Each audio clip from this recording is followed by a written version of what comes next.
I remember having a vision of dancing with Ellen on stage one time when I was on my sister's couch. Right. And I told her that in the first interview. I was lucky enough to go on twice.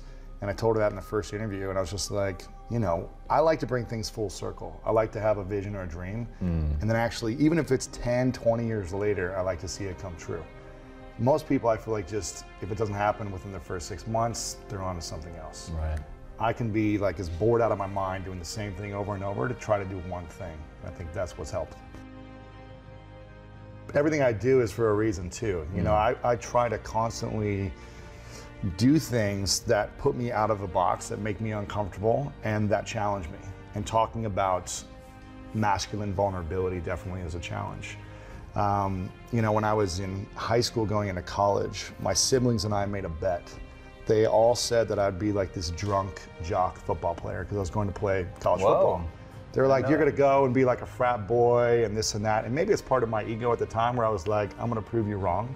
I didn't have a sip of alcohol all 4 years of college. That's amazing.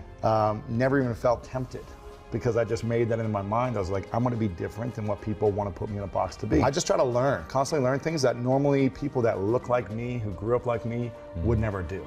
Because I feel like there's so much richness of life that I would have missed out on had I stayed in this athletic jock core group that, you know, if I'm generalizing it, just kind of did the same thing and talked the same way and lived a certain lifestyle. And I just didn't want to live that life. I wanted to live a life of abundance, of learning, of constantly questioning who I am and if I'm doing things for the greater good or just for myself. And so this topic was really a self-discovery 4 years ago. I got in a really big fight. I started getting angrier and angrier in my life as I was achieving more and more financially, accomplishments, awards, all the things, the nice things that you mentioned in the beginning. As those were happening, I would find myself more and more triggered emotionally from simple attacks that people had on me, whether it be like online, on social media, or in person. In my relationship, I was very triggered where I would just get more and more bent out of shape and hurt in certain situations and frustrated and resentful. And one day I was playing a lot of pickup basketball at this time. And so over a 6-month period, I was playing a lot of pickup basketball. And I was literally, every time I would go, I would get in some type of altercation. Usually it was extreme verbal altercations, screaming. If anyone ever stepped to me on the pickup courts in the rough West Hollywood neighborhoods, the mean streets of West Hollywood, you know, if anyone stepped to me, it was like an instant alpha reaction of like territory, like I own this is my court, don't ever try to talk to me in a bad way, don't try to foul me in the wrong way. And let alone I was doing the same thing to them. So it was like, but for whatever reason, all these things started coming up more and more, and I was getting more and more aggressive at the basketball courts in relationships, and then I would take it out on the courts on like 18-year-old kids. You know, these kids weren't even that big, right? And one day there was a guy who was actually bigger than me and older than me, and we were going at it like, you know, two silverback gorillas, like trying to just like get their land, you know what I mean? And it got down to a really heated moment where he headbutted me, and it was just like years of built up tension came out in that moment where I, you know, like superhuman strength came upon me. It was just like rage and anger. I had zero control over my emotions. I allowed my ego, my masks to own me as opposed to having emotional intelligence and owning the moment. So I think it's starting with having those open conversations. If you can't do that, email and ask people to write down 5 things that you do well, 5 things that you could use to work on, just to get feedback from people. Some things are gonna land, some things aren't, but I think it's important to get that feedback. What awaits on the other side for the people that do the work? Freedom. From emotions? Freedom from anything that's been holding you back emotionally. Freedom from judgment of yourself, forgiveness, inner peace. The most powerful feelings in the world come on the other side. Now, I'm not saying that you may not slip back into frustration and anger and resentment and all these other things like I still have and work on every month and catch myself. But it's a daily practice to be able to learn how to take it off when my ego's in the way. Even this morning, I got frustrated with someone, was getting defensive over text, texting back, trying to defend myself, and I'm just like, what am I doing? You know, I'm living in this conversation about dropping the mask, and yet I'm still wearing a mask right now because I'm trying to step to this person who's attacking me or whatever I felt like was happening. And when I said, okay, I hear you, thank you for your feedback, I can move on, as opposed to having to defend myself. You know, people are gonna constantly judge us, whether we go after big dreams or do nothing. We're gonna be judged.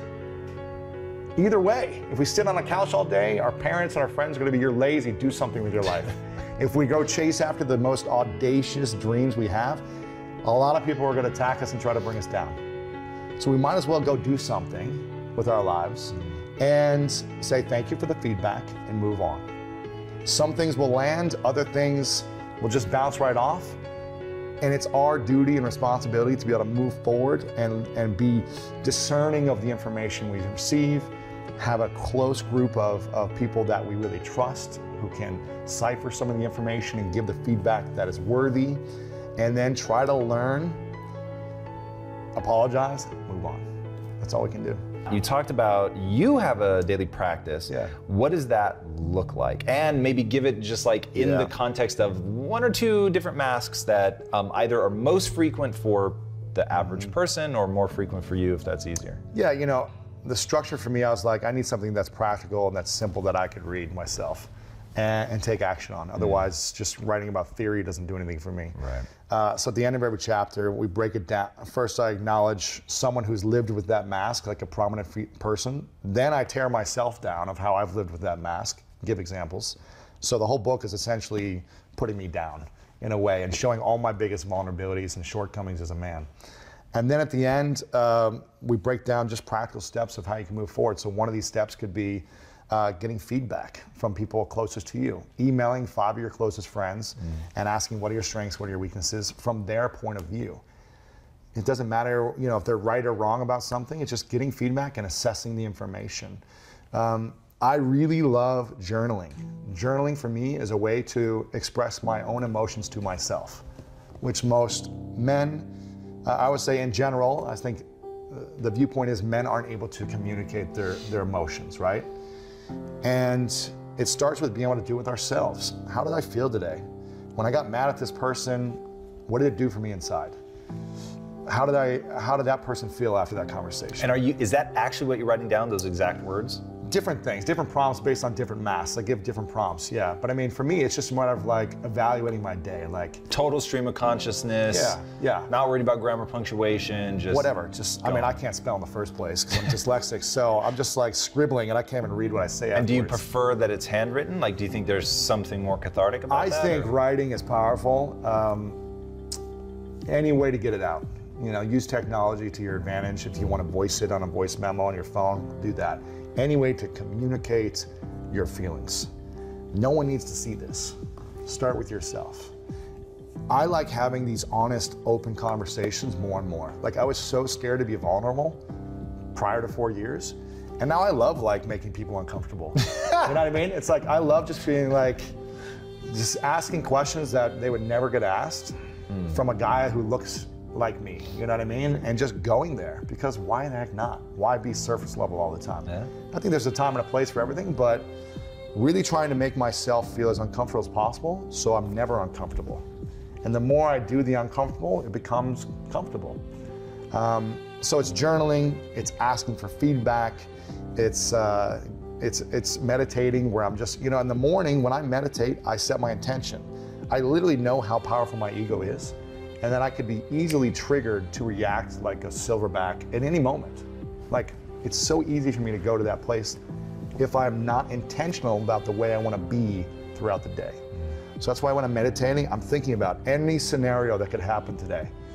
With my girlfriend, what if she gets upset at me for something that I forgot to do? How am I going to respond? You know, if a team meeting doesn't go well, how am I going to respond? If someone misses a deadline, if someone does this, if someone does, I just try to go through things. How can I respond? If anything happens, I'm going to react to everyone around me. I'm going to take ownership. So I try to get clear on my intention for the day and in any area of my life. And when I do that, I feel like I'm prepared. And I think most people, humans in general, aren't as prepared for these challenges. And then therefore they go back into just wearing a mask. When any situation occurs where they feel attacked, let's put on the mask, because that's what feels natural. That's a really interesting point. I want to dive into that. Why? Because I so intuitively agree with you. Why at that point is the mask so comforting? It's just what we're used to, and it protects us, like you said. Is there structure to the mask? Is there like, well, the mask tells me I should behave like this, so at least I know what to do? I think so. It's a way to protect ourselves, to not reveal who we truly are. And when we reveal who we truly are, we are susceptible for being vulnerable and being wrong.